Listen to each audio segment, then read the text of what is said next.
What's up, everybody? Welcome back to Formula One True North, the Canadian Formula One podcast. I'm your host, Drew, and we got our boys here, Ed and Tomas. Walker is still MIA right now for reasons we don't know, but we will move forward anyway because that's what the three amigos do. Let's start off this week with Carlos Sainz. He has been the talk of the town in Formula One for the last couple weeks, especially since the summer break happened. He signed with Williams. That was a long time coming. We definitely wanted to see where he was going to land, and we anticipated that that would be the first domino to fall in the rest of the driver market.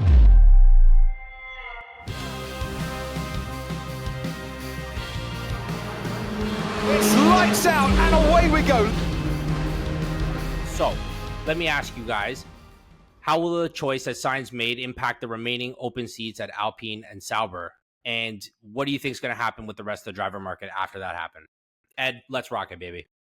All right. Well, first of all, I think we've talked about this for how many episodes now, but I think in terms of what Sainz did, he did the right choice when it comes to team environment, because I think that's one of the key reasons why he's like not feeling it going to Mercedes or not feeling it going to other teams and going to a team that that fosters this type of an environment. And in terms of the other open seats, like Alpine, we don't know what's gonna happen. They're saying Jack Doohan or possibly, I mean, some rumors might be Liam Lawson. Might be far fetched. And then Sauber, it kind of like sets a precedence now for Sauber / Audi that they couldn't land Carlos Sainz. So now there's a lot of question as to what the future will hold for that team. Are they really going to be a stand-up team? Are they really going to be a competitive team? Everyone's saying they have their own engine, and then they have good backing, and then they're going to try. They've won how many times in Le Mans and other types of motorsport that they've also attended. But Formula One is a different monster all to itself, and that's probably why Carlos Sainz was like, "I'm not gonna go into a team that's not tested. They're this is their maiden voyage in the motorsport scene within Formula One, and you don't want to get locked into that." So, really good choice on Carlos Sainz. Decision on joining Williams. I kind of have this love-hate relationship with Williams, but you know what? With Alex Albon and him, and I said this in the last episode, it's gonna be a fantastic ride. I want to see how they pan out for next year and also 2026. Tomas, what do Before you you think jump about in there, that? Thomas, I just want to say something real quick, and I don't know if you guys seen this on Instagram. This is for you, Thomas, because I know you're a huge Valtteri Bottas fan. Did anyone check out Valtteri's new ride? Valtteri got a new ride, the new Audi R8 V10, and it had the number 77 on the side. So I don't know if he was dropping a couple hints there. Maybe he got signed to a company called Audi, but I seen it posted, and it said Valtteri. It had like the little butt end of the car, and it had the 77 on that black part. You know where the white and black R8, you know what I'm talking about? It had a 77 there. I'm just saying. So I don't know if that's like him dropping a little hint that, hey, maybe something happened over the summer break they're going to announce. But I just want to put that out there. Now, Thomas, carry on.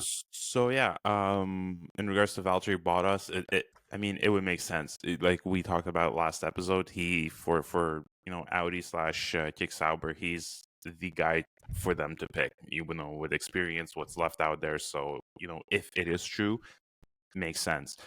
In regards to Carlos Sainz, I still know how I feel. Like, yeah, the team, the drivers might be amazing, Albon and Sainz. Like I said last episode, I think why he picked that team was because flexibility. Essentially, they gave him from what I understood, a very flexible contract in case something better comes up, or if he sees a better performing team like Audi, in the future or something, he has the flexibility to jump there. But I still don't know if he made the right choice. Like, it's going to be an amazing driver lineup, as Ed said. But I don't know. I'm still waiting for those few races to really, really see what Albon and Sainz can do and can prove. And and then there's other flip the side to the coin. What if they do freaking amazing? What if they're actually going to be like third, fourth, fifth? It's obviously far fetched, but maybe he's going to end up staying long term, which is also a possibility. That would be amazing. It would be very unique and amazing.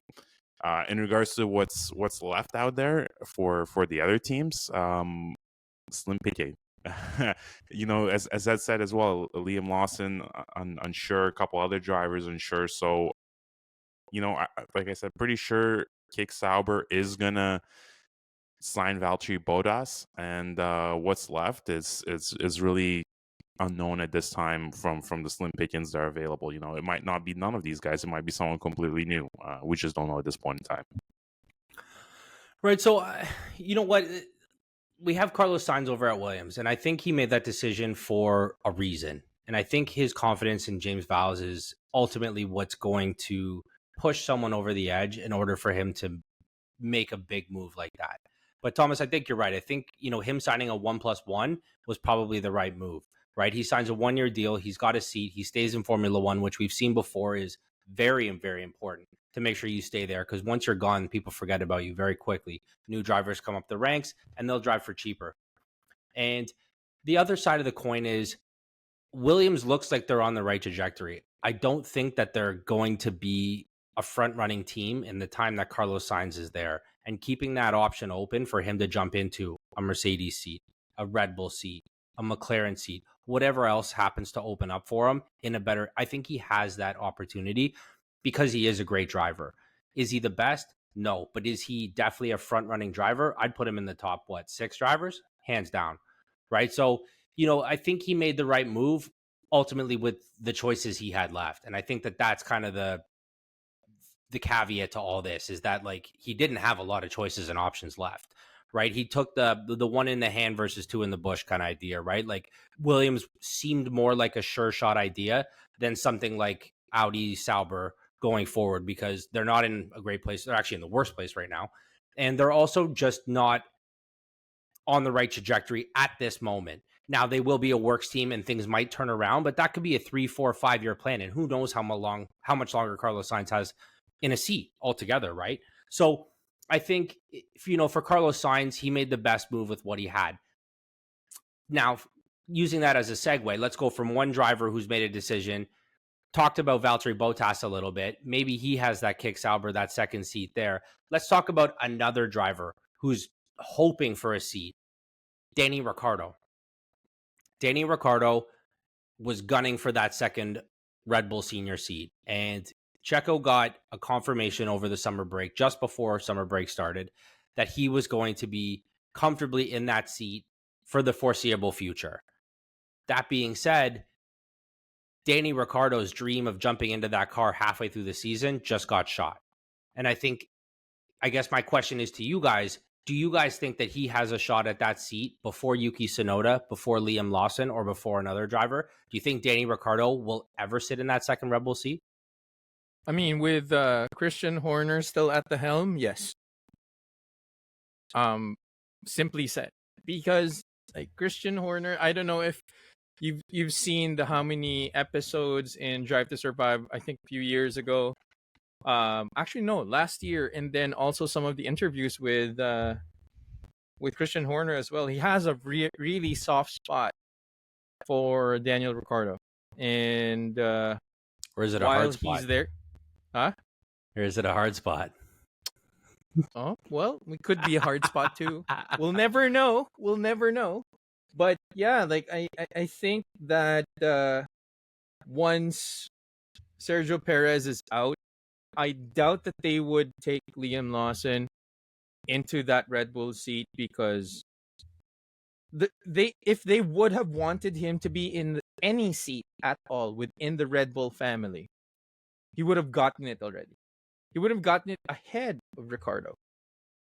But we have Helmut Marko, we have Christian Horner, and then just the familiarity of Ricciardo with the rest of the team, not just those two head honchos within the team. So I think for the rest of the season, I mean, if he doesn't perform, he may lose his seat. But we still don't know because they won't even say if he has the seat for 2025 or 2026. So that seat in AlphaTauri slash VCarb slash whatever you want to call it is still open. It's just like Alpine, just like Sauber. So we don't know. I myself, like, I'm lost. I don't even want to talk about this anymore because like you'll never know what Red Bull is going to come out after the summer or what news is going to happen mid through the last part of the season. So I'm waiting to see. And I'm kind of with that on this one. Just what we talked about last episode. There's so much changes in Red Bull, and we are all still surprised that Checo is still at Red Bull at this point in time. And there was some rumors, speculations that FIA maybe had something to do with it because the Mexican GP is coming up.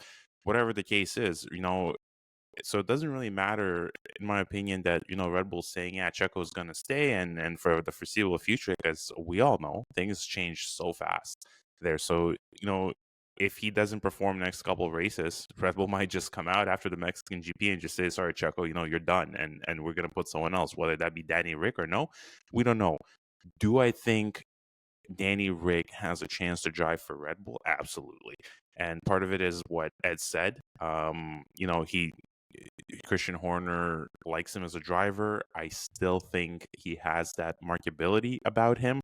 We talked about this previously again. I think, Drew, you mentioned it. His marketability is running out.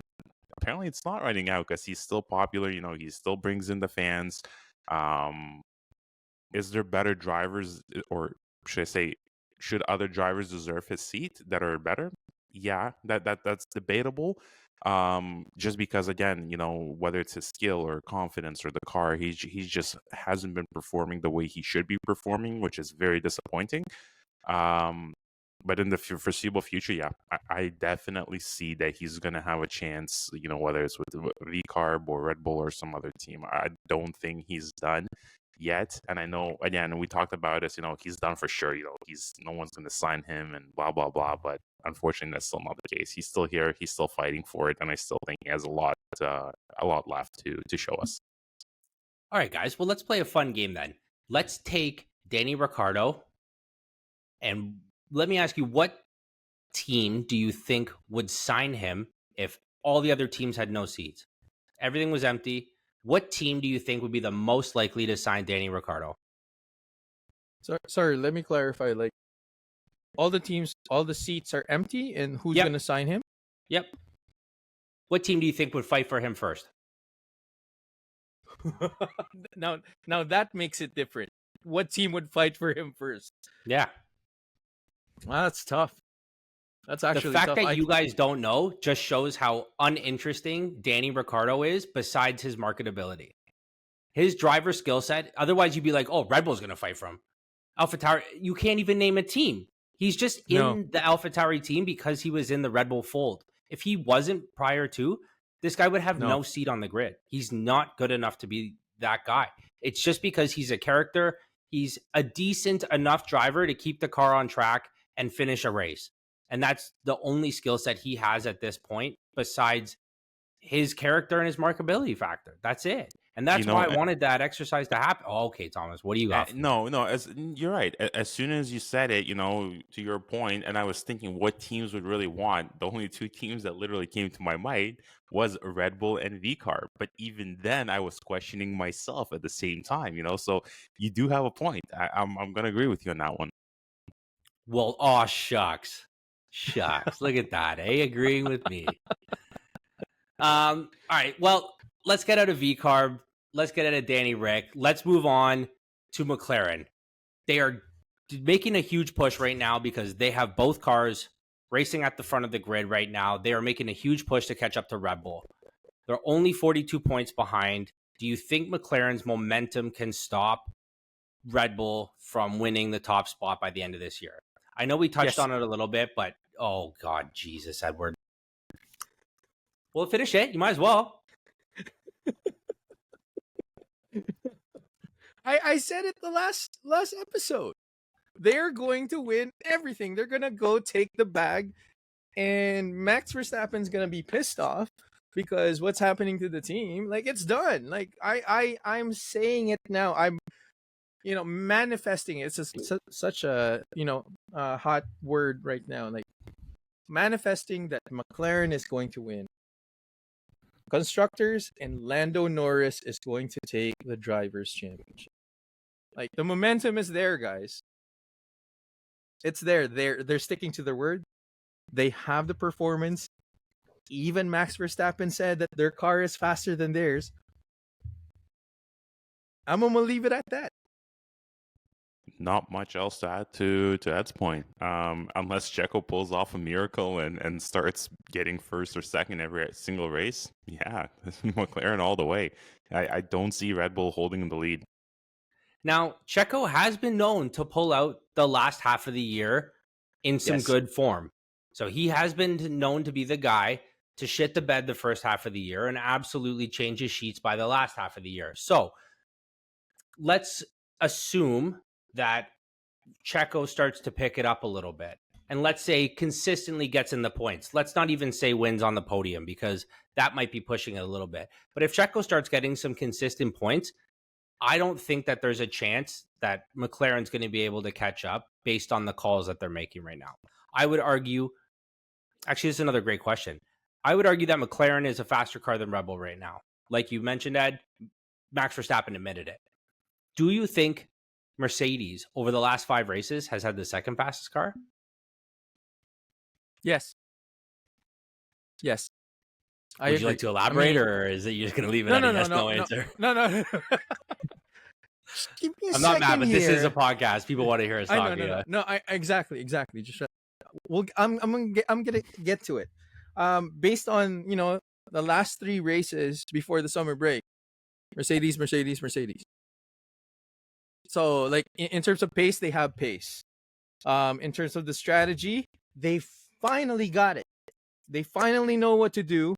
They figured out what the right setting is for each of the cars. And mind you, I loved it, especially for the last race,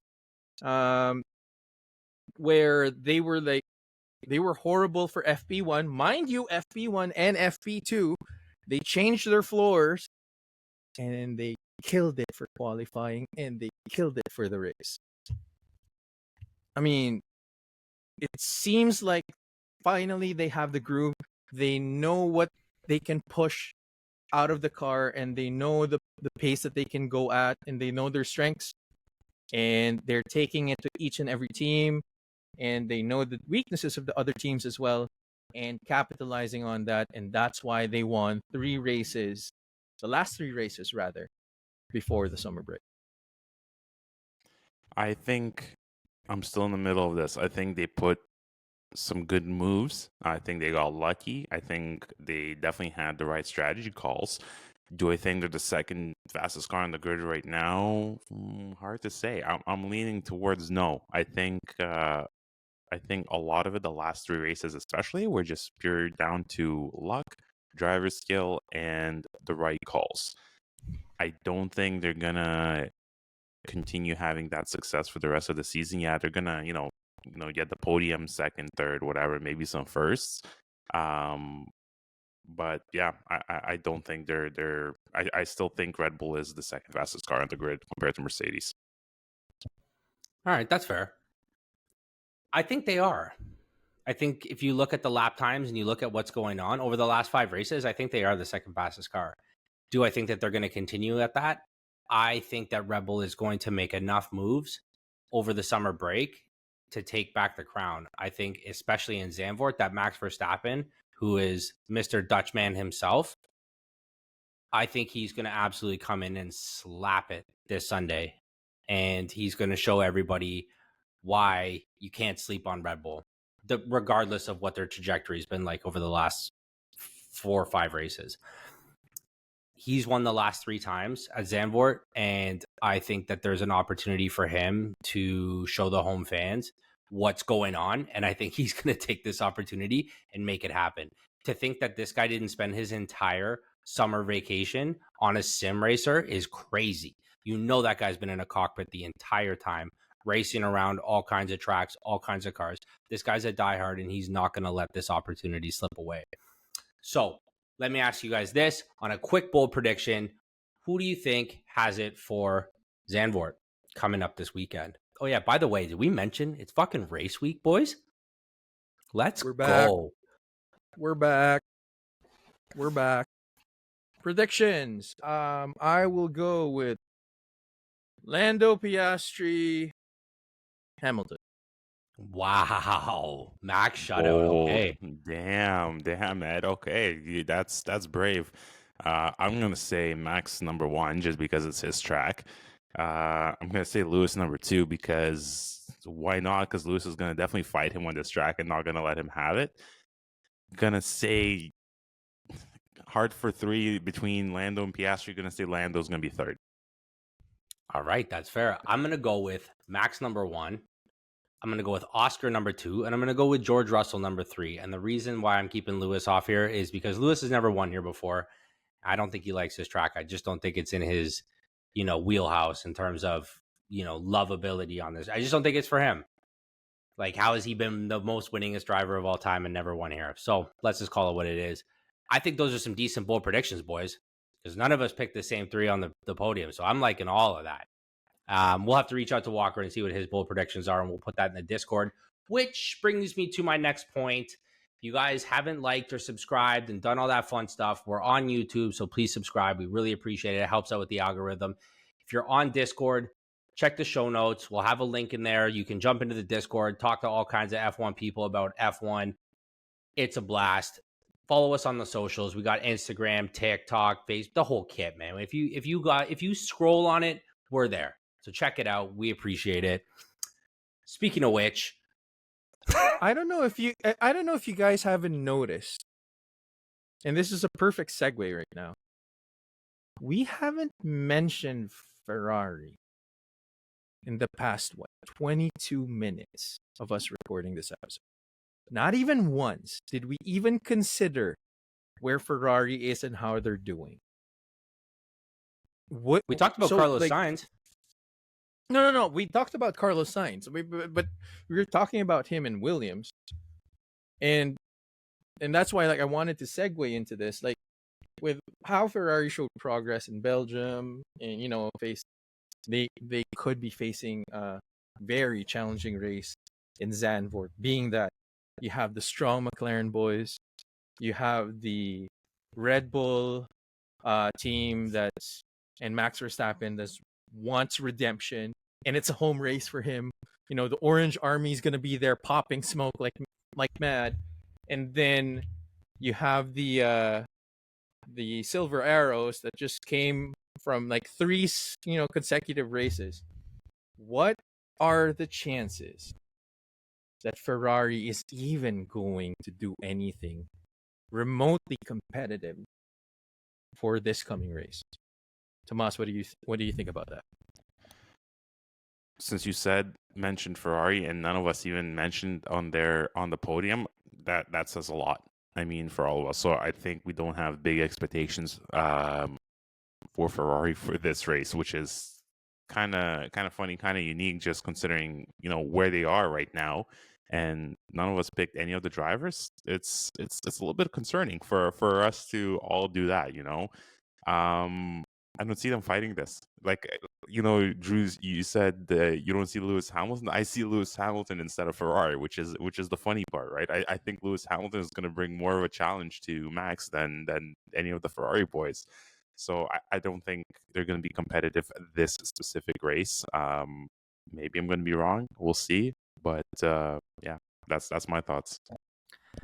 I think Ferrari, the last great thing Ferrari's done in 2024 was Monaco. And they've been on a downhill spiral since then, and that's unfortunate. They've had a couple of decent moments, not great, but decent moments here and there. But that's not enough for a top 3-4 team. They can't keep doing that. That is not what they need to be. Am I nervous for Lewis Hamilton to head over there next year? Buddy, not looking good. The start of the year, looking like a great move.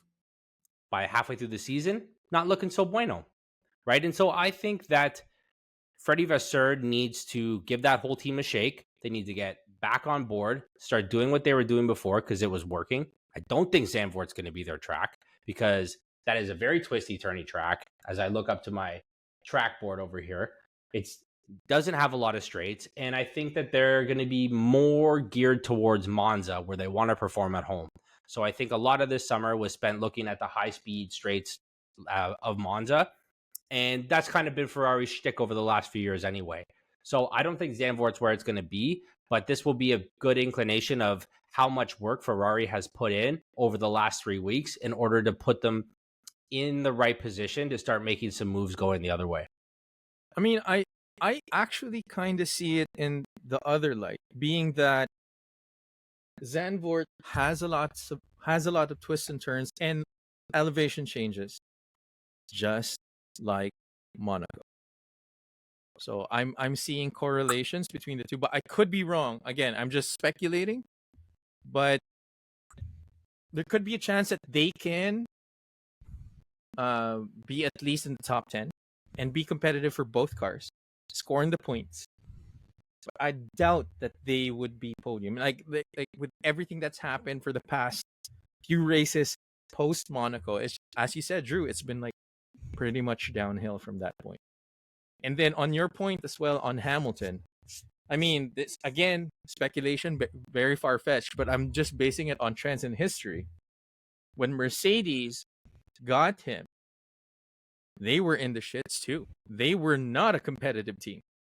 Like, he took the place of Michael Schumacher, and they weren't there. He somehow kind of like helped with the development of the team, the car, like the way they're supposed to race, and the way they set up the cars. And I believe that that's probably why he's moving on to Ferrari and then, you know, going with a familiar face like Freddie Vasseur.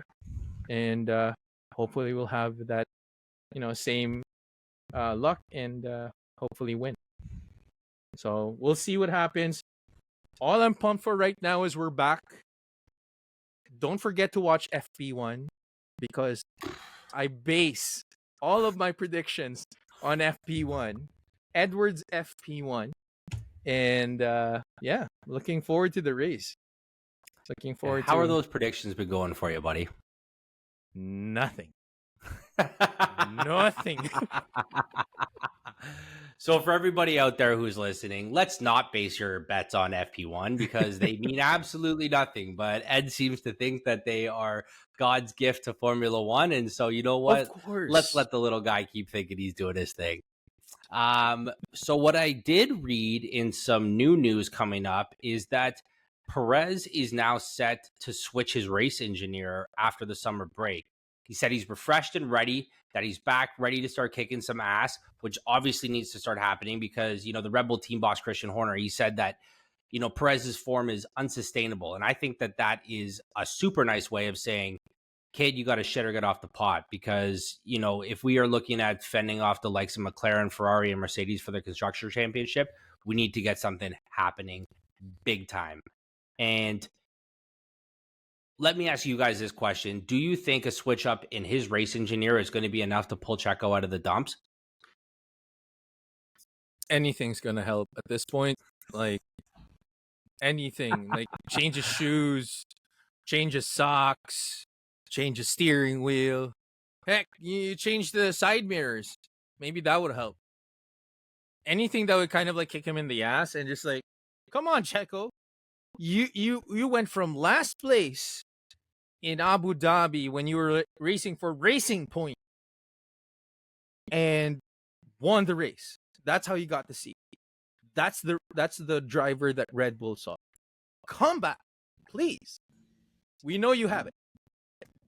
I think, like Ed said, it is going to help. I'm not sure if it's going to help as much as we think or he thinks. But yeah, I think we should see an improvement because just as we all been talking about it, something needs to go, you know, and nothing's happening. So yeah, I'm hoping it puts him more, steers him more in the right direction and not, you know, actually steers him towards the points, not out of the points. All right. So based on the last half of the season and the tracks that we have coming up scheduled. So obviously we're going to land in the Netherlands, then we're headed off to Italy, going to Azerbaijan, doing the Baku race, Singapore, we're going to the US for the COTA race, then in Mexico, Brazil, headed back to the US for Vegas, ending off with Qatar and Yas Marina at the Abu Dhabi. Who do you think, if the last half of this season was considered its own season, give me some predictions on who you think would show up first and come out with it with the trophy? As things stand right now, or completely fresh? No, right now. If we went to the last half of the season, the first half didn't exist. And the last half of the season was the entire season. So I'm gonna say for team, like you mean, or just drivers? Both. I'm gonna say for both. Number one would be McLaren. I think they would kill it. Two would be Red Bull. I'm gonna stick with Red Bull for that. And three, between Merc and Ferrari, I would be leaning towards Merc. Those would be my predictions. That says something about the trajectory of those teams, right? Like, the fact that Red Bull wasn't a first answer is alarming. And the fact that Ferrari wasn't mentioned, well, it was mentioned, but wasn't noted, is alarming. That's no bueno. Those guys are not doing what they're supposed to be doing. And yeah, I honestly, I think you're bang on that. Those are exactly how. Oh God, Ed. For all of you who are listening to this and not watching it, Ed is rubbing his hands together like a small child about to go to Toys R Us for the first time. Okay, Ed, let's have it. I was right. Like, that's, McLaren's gonna take all of it. I'll leave it at that. Go McLaren. And second and third. Okay, if I have to, you know what? I'm gonna change it up. Let's go Mercedes, and then Red Bull. Red Bull's gonna come in third. Again, no mention of Ferrari. That's not a look. That's not a look. It's definitely not. I'm basing it off of how they've been performing. How many times they've made changes to the car, and how many times they've messed up the setup. There's something systemically wrong in that team right now, and it sounds like they don't know what's happening. They have everything put together. They have, they have good health. They have good hands in there. They have Freddie Vasseur steering the ship. Something is systemically wrong in there. So if you were to guess what's missing there, what do you think's missing? Because I think you're right. I think that there's something that they had at the beginning of the year that they no longer have. I think if they had left their car alone, they would be in a better position now than if they were doing all these quote unquote upgrades that happened over the season. Because I think they were downgrades.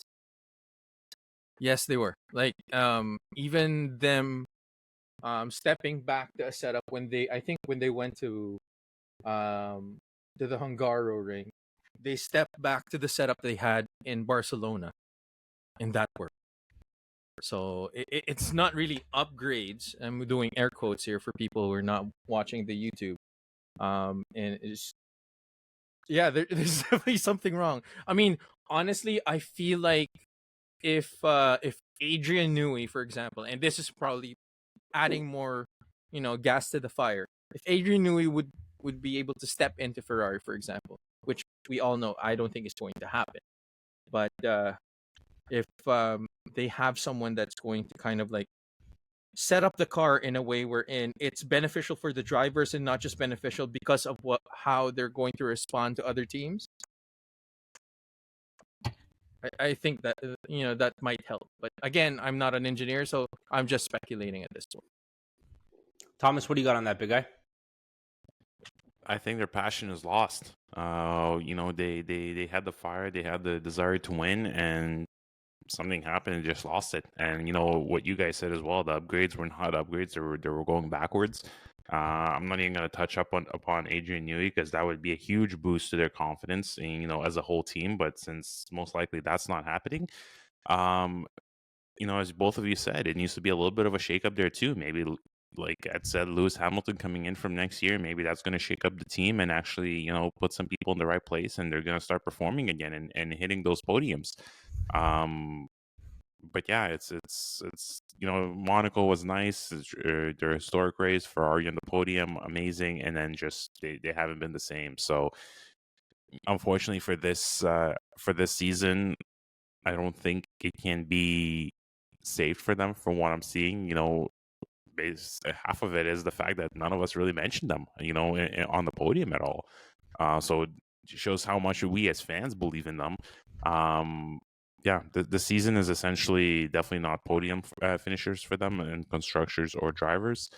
And we'll see what happens next year with Lewis Hamilton. Maybe that's a big shakeup it needs. Yeah, Charles Leclerc was able to capture enough points to put himself in a pretty good spot for Ferrari and give them enough championship points. I give it up to Carlos Sainz too. He was no slouch over that first half of the season. He did his best to bring home some points, especially after pulling out an appendix and jumping into a car, that quickly. Even Ollie Behrman got in there real quick, right? And I'm very much looking forward to seeing Ferrari kind of bounce back, because I really like those guys. I'm really rooting for them, and Freddie Vasseur is one of my favorite guys on the grid, and he's just one of those guys you just kind of want to see him win, because he puts in the work, and that guy's plugged up. Everybody on the grid loves that guy in a big way, and they respect him, and he respects them too. Obviously, there's some competition because we're in a sport. There's money on the line, and he's being paid to win. But I think ultimately, he's a very likable guy, and I think he did a lot of good things for that team this year, and he's definitely pointing them in the right direction. They've had a little bit of a slip up, but I think that those guys should jump back on top. Well, head up to the top over the next few races, because I think they needed a little bit of a shakeup, and I think the summer break was exactly what they needed. But this week we are finally back to Formula One. Thank all the racing gods right now, because this 3-week hiatus, I know it's a summertime, get outside, enjoy the weather. Yeah, all fine. An hour on Sunday is all I ask for. But we're back. We're going to Zandvoort in the Netherlands. Got 72 laps. It's a 4.5 kilometer, track, and it's a lot of fun there. We started racing there in the 50s, and it went on a 35-year hiatus, and we brought it back in 2020. And as far as my race watching is concerned, I kind of like Zandvoort. It's always been a fun spot. And that little strip of town that they're on, right on the water with the, Ferris wheel and all that kind of stuff. Those Dutch know how to party, man. I've been there. It's a jam. And I'm very much looking forward to this weekend. Are you guys got anything specific you want to say that you're looking forward to, besides the fact that F1 is back? Yeah, F1 is back. That's what I'm looking forward to. Hell yeah. Summer break's done. Let's go. Let's go back into racing. Let's go finish the season on a high note, and let's see what these boys with the teams are gonna bring to the table. Well, on that note, guys, I just want to congratulate us for our 50th episode. Yeah, I didn't even mention that. That's right. It's our 50th episode. And to not just us, we started this off on a whim, and Drew is the master planner for this one, and decided to bring us all together and start this podcast. But we also want to thank everyone on the Discord and everyone that has commented, liked, shared, subscribed. Guys, thank you for all the support. We're not going anywhere. We're sad that Walker's not here for the 50th episode, but you know what? We're happy because you guys are here. So thank you for the unending support, and here's to another 50 or another 500 episodes. Who knows? Let's go. Well said, Ed. Go. Let's go. Happy 50 to us. 50 episodes. Yeah, let's bang out another quick 50 and see where this goes, boys. Exactly. And for anyone forward to it. Maybe on the next 50th we'll be somewhere in Europe watching F1. That's what I was going to say, man. We're still looking for a couple of free tickies to a race, boys. That's it. We're not asking for a whole bunch. I don't want that crazy sponsorship money. We'll take it. But I just want a couple tickets to a race. You know what I mean? Just take a little roadie somewhere. But Thanks so much, guys. We appreciate it. This is Formula One True North, the Canadian Formula One podcast. We will be back next week reviewing Zandvoort and the Dutch Grand Prix, and we'll see you guys there. Ciao for now. Bye.